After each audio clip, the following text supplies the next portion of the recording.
അള്ളാഹുവിൻ്റെ മനോഹരമായ ഇസ്മുകളിലെ വളരെ പ്രധാനപ്പെട്ട ഒരു ഇസ്മാണ് മുജീബ് എന്നത്. ഉത്തരം നൽകുന്നവൻ എന്ന് നമുക്കിതിന് അർത്ഥം പറയാം. പരിശുദ്ധമായ ഖുർആനിൽ 2 പ്രാവശ്യമാണ് ഈ ഇസ്മ വന്നിട്ടുള്ളത്. ഇതിൻ്റെ അബ്ജദിയ്യത്ത് 55 ചോദിക്കുന്ന ആളുകളിലേക്ക് അള്ളാഹുവിൻ്റെ ഔദാര്യത്തിൻ്റെ തേട്ടപ്രകാരം ഓരോ സമയത്തും നൽകിക്കൊണ്ടിരിക്കുന്നവൻ. ഒരുപക്ഷെ ആ ചോദ്യകർത്താവ് ഉദ്ദേശിക്കുന്ന കാര്യം തന്നെ നൽകലാകാം, അല്ലെങ്കിൽ അതിനേക്കാൾ മഹത്വമുള്ളത് നൽകലാകാം, അതല്ലെങ്കിൽ അവൻ ചോദിക്കുന്ന കാര്യത്തേക്കാൾ അവന് സുരക്ഷയുള്ള കാര്യമാകാം. എല്ലാം നൽകുന്നവൻ, ഉത്തരം ചെയ്യുന്നവൻ എന്നൊക്കെ ഇതിന് നമുക്ക് വിശദീകരണം പറയാം. ഇജാബത്ത് എന്ന പദത്തിൽ നിന്നാണ് മുജീബ് എന്ന ഇസ്മ ഉണ്ടായിട്ടുള്ളത്. ദുആകൾക്കും ചോദ്യങ്ങൾക്കും 2 നിലയിലാണ് അല്ലാഹു തആല ഉത്തരം ചെയ്യാറുള്ളത്. ചില ചോദ്യങ്ങൾ സ്വീകരിക്കുന്നു, ചില ചോദ്യങ്ങൾക്ക് അവർ ചോദിക്കുന്ന കാര്യം നൽകുന്നു.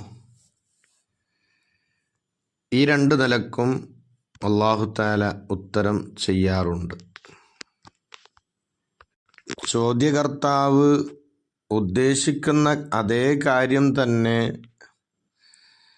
ഈ ചോദ്യം കാരണമായി അവന് ലഭിച്ചു കൊള്ളണം എന്നില്ല. നിങ്ങൾ എന്നോട് ചോദിക്കൂ, ഞാൻ നിങ്ങൾക്ക് ഉത്തരം ചെയ്യും എന്ന് പരിശുദ്ധ ഖുർആനിലൂടെ അല്ലാഹു തആല പഠിപ്പിച്ചത് തന്നെയാണ്. എന്നാൽ നാം നമുക്ക് വേണ്ടി തെരഞ്ഞെടുക്കുന്ന കാര്യത്തിലായിട്ടായിരിക്കുകയില്ല അല്ലാഹു തആല ഉത്തരം ചെയ്യുക. അല്ലാഹു നമുക്ക് എന്താണ് തെരഞ്ഞെടുത്തത്, നമുക്ക് ഏറ്റവും നന്മ ഏതാണ് എന്ന് നമ്മേക്കാൾ കൂടുതൽ അറിയുന്നവനാണ് നമ്മുടെ സൃഷ്ടാവായ അല്ലാഹു. അതുകൊണ്ട് തന്നെ ആ റബ്ബ് നമുക്ക് തിരഞ്ഞെടുക്കുന്ന കാര്യങ്ങളിലായിട്ട്, ആ റബ്ബ് ഉദ്ദേശിക്കുന്ന സമയങ്ങളിലായി നമുക്ക് നൽകുന്നതാണ്. നാം ഉദ്ദേശിക്കുന്ന സമയത്തിൽ നാം ചോദിക്കുന്ന കാര്യം ചിലപ്പോൾ നിറവേറിക്കൊള്ളണം എന്നില്ല. കാരണം നാം ഉദ്ദേശിക്കുന്ന സമയത്തിൽ നമുക്കത് കിട്ടൽ നമ്മളുടെ നോട്ടത്തിലും വീക്ഷണത്തിലും ഒരു ഖൈറാണ് എങ്കിലും അതിൽ ഒരു പക്ഷേ നമുക്ക് ഷർറാണ് എന്ന് അറിയുന്ന റബ്ബ്, ആ റബ്ബ് ഉദ്ദേശിക്കുന്ന സമയത്തിലായിട്ടാണ് നമുക്ക് ഉത്തരം നൽകുക. അള്ളാഹുവിനെ സംബന്ധിച്ച് അള്ളാഹുവാണ് മുജീബ്, ഉത്തരം ചെയ്യുന്നവൻ എന്ന ഒരു ബോധം, ആ ഒരു തിരിച്ചറിവ് ഒരടിമയിൽ ഉണ്ടായാൽ ഏത് ചെറിയ കാര്യമാണെങ്കിലും വലിയ കാര്യമാണെങ്കിലും അതിലൊക്കെ അള്ളാഹുവിനോട് ദുആ ചെയ്യുന്ന ഒരു സ്വഭാവം അവനിൽ ഉണ്ടാകും. എനിക്ക് എന്ത് ചോദിച്ചാലും ഉത്തരം ചെയ്യുന്ന റബ്ബ് മതി എന്ന ഒരു ഉറച്ച വിശ്വാസത്തിലേക്ക് അവൻ എത്തുകയും മറ്റു വസ്തുക്കളോട് ചോദിക്കേണ്ടതായ ഒരവസ്ഥ അവനിൽ ഇല്ലാതെയാവുകയും ചെയ്യും. ഈ മഹത്തായ ഇസ്മുമായിട്ട് നമ്മൾ തഅല്ലുഖ് ആകേണ്ടത്, നാം അള്ളാഹുവിനോട് ചോദിക്കുന്ന എല്ലാ കാര്യങ്ങളെയും വലുതായി കാണാതിരിക്കലാണ്. നാം എന്ത് ചോദിച്ചാലും അതെത്ര തന്നെ വലിയ ഉദ്ദേശമാണെങ്കിലും അള്ളാഹു അതിനേക്കാൾ മഹത്വമുള്ളവനും വലിയവനുമാണ് എന്ന ഒരു ബോധത്തിലേക്ക് നാം എത്തുന്നു. ഹദീസുകളിൽ ദുആഇനെ സംബന്ധിച്ച് പറഞ്ഞ സ്ഥലങ്ങളിൽ നമ്മോട് പഠിപ്പിക്കപ്പെട്ടത്, നിങ്ങൾ അള്ളാഹുവിനോട് ദുആ ചെയ്തു കൊള്ളുക, നിങ്ങൾക്ക് ഉത്തരം ലഭിക്കും എന്ന ഉറപ്പോടുകൂടെ ചോദിക്കുന്ന കാര്യം അതെത്ര വലുതാണെങ്കിലും തീർച്ചയായും അള്ളാഹു അതിനേക്കാൾ വലിയവനാണ്.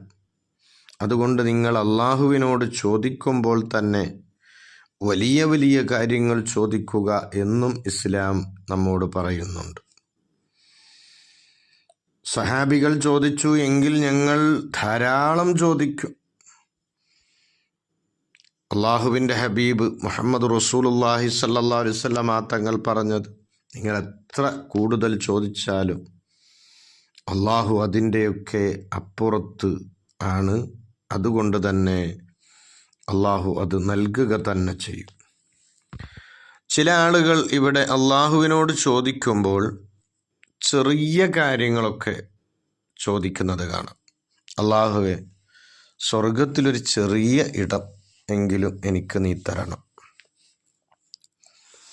എനിക്കൊരു ചെറിയ ചെറ്റക്കുടിലെങ്കിലും ദുനിയാവിൽ നീ തരണം, ശമ്പളം വളരെ കുറവാണെങ്കിലും എനിക്കൊരു ചെറിയ ജോലിയെങ്കിലും നീ നൽകണം എന്ന് തുടങ്ങി പല പ്രാർത്ഥനകളും ദുആകളും പലരിലും നമ്മൾ കേൾക്കാറുണ്ട്. നാം എന്തിനാണ് ഇങ്ങനെ ചെറുത് ചോദിക്കുന്നത്?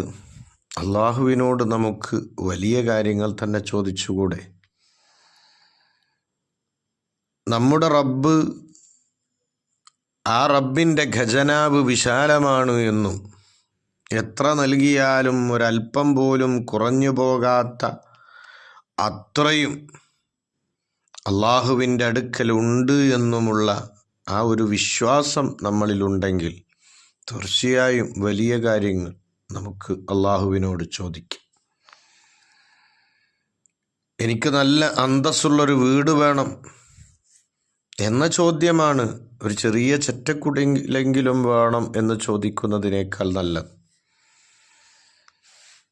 ചെറിയ ശമ്പളത്തിനാണെങ്കിലും ഒരു ജോലി വേണം എന്ന് അള്ളാഹുവിനോട് ചോദിക്കുന്നതിന് പകരം നല്ല ശമ്പളമുള്ളൊരു ജോലി വേണം എന്ന് അള്ളാഹുവിനോട് നമ്മൾ ചോദിക്കണം. കാരണം നമുക്ക് ഉത്തരം ചെയ്യുന്ന നമ്മുടെ മുജീബാണ് അള്ളാഹു റബ്ബുൽ ഇസ്സത്ത്. അള്ളാഹുവിൻ്റെ മുജീബ് എന്ന ഇസ്മിനെ കുറിച്ച് നാം ചർച്ച ചെയ്യുമ്പോൾ ദുആഇൻ്റെ മര്യാദകളൊക്കെ നമ്മൾ പഠിച്ച് മനസ്സിലാക്കണം. അള്ളാഹുവിനോട് ദുആ ചെയ്യുമ്പോൾ അള്ളാഹു ഉത്തരം ചെയ്യാൻ കൂടുതൽ സാധ്യതയുള്ള സമയങ്ങൾ പരിഗണിച്ചുകൊണ്ട് ദുആഇൻ്റെ അദബുകളൊക്കെ പാലിച്ചുകൊണ്ട് ദുആ ചെയ്യാൻ ശ്രമിക്കണം. അതുപോലെ തന്നെ ദുആകളിൽ അള്ളാഹുവിലേക്ക് സൂഉൽ അദബുണ്ടാകുന്ന പ്രയോഗങ്ങൾ ചേർത്താതിരിക്കാൻ നമ്മൾ ശ്രമിക്കണം. കാരണം പലരുടെയും ദുആകളിൽ അള്ളാഹുവേ, ഞങ്ങളെ നീ നശിപ്പിക്കരുത്, ഞങ്ങളെ നീ റോഡിൽ ആക്സിഡൻറ്റിൽ പെടുത്തരുത് എന്ന് തുടങ്ങി അള്ളാഹു ആക്സിഡൻറ്റിൽ പെടുത്തുന്നവനാണ്, അതുപോലെ തന്നെ പ്രയാസപ്പെടുത്തുന്നവനാണ് എന്ന് തോന്നിപ്പിക്കുന്ന രൂപത്തിലുള്ള പ്രയോഗങ്ങൾ, ആ പ്രയോഗങ്ങൾ നമ്മുടെ ദുആകളിൽ ഉണ്ടാകരുത്.